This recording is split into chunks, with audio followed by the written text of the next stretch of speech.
శ్రీ గురుభ్యో నమ. అందరికీ నమస్కారం. ఓం నమ శివాయ, ఓం నమ శివాయ, ఓం నమ శివాయ అంటూ ఈరోజు మనం పరమశివుడి లోకాన్ని రక్షించడానికి చేసిన గొప్ప త్యాగం గురించి తెలుసుకుందాం. భక్తులారా, ఒకప్పుడు దేవతలు అసురులు కలిసి అమృతం కోసం క్షీరసాగర మదనం చేశారు. వారు మందర పర్వతాన్ని కొవ్వగా, వాసుకి నాగును తాడుగా ఉపయోగించారు.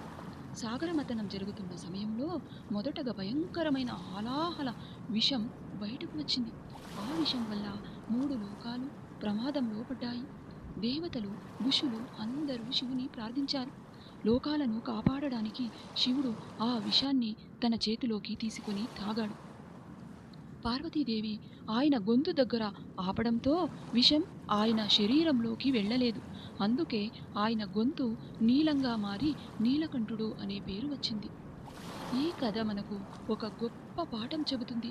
భక్తులారా, నిజమైన గొప్పతనం అంటే మన శివుడు శక్తి చూపడం కాదు, అవసరమైనప్పుడు ఇతరుల కోసం మనం కూడా అంతే, అవసరమైనప్పుడు ఇతరుల కోసం త్యాగం చేయడం. ఇలాంటి మరిన్ని శివుని కథల కోసం మా ఛానల్ను సబ్స్క్రైబ్ చేయండి, లైక్ చేయండి, షేర్ చేయండి. ఓం నమ శివాయ, ఓం నమ శివాయ, ఓం నమ శివాయ.